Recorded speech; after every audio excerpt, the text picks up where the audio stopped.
Y cuoinech leat gur muid a cant na gotaí fada. Wel, dyn muid dal siar beg a orb sin inis.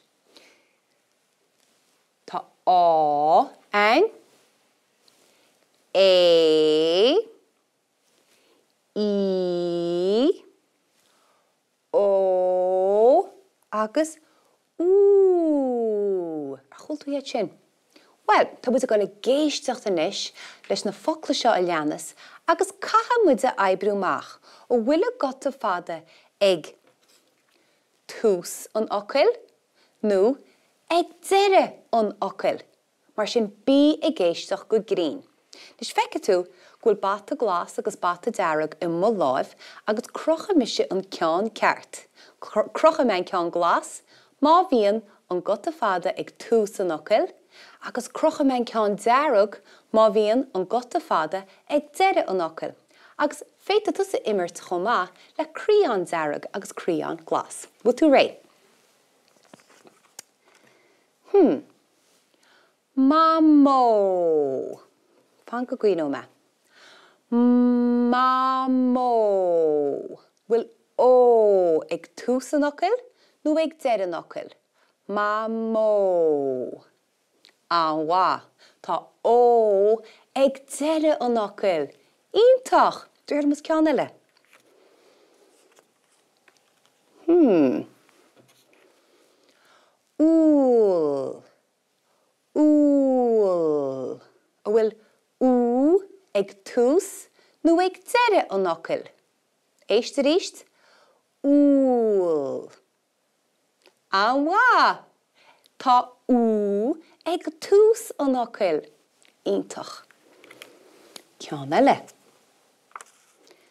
Tá an buachal sin ag ól. Ól.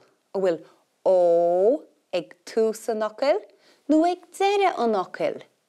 Ól. Ag tús an ocil. An wa.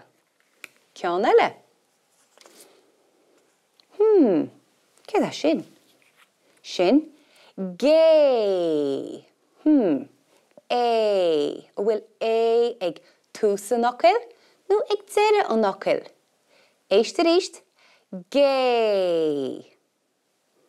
Ag deire an ocil. Ítach má. Tá tú ag géisteacht go grín. Fair play-ghit. Céirtar siúla ag mochad sin? Tá sé i brú. Fan go bheic me. Cá bhfuil ú ag tús an ocil nó ag deire an ocil?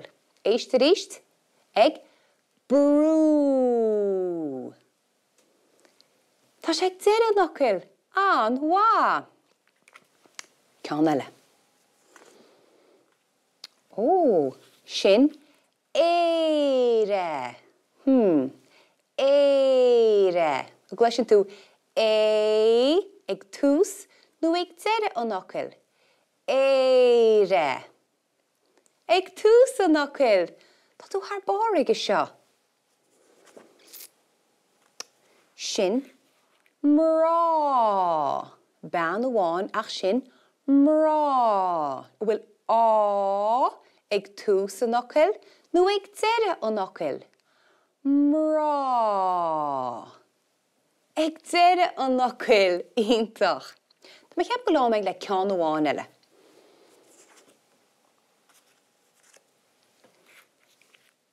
Sin rí. A bhfuil í ag tús nó ag deire an ocil?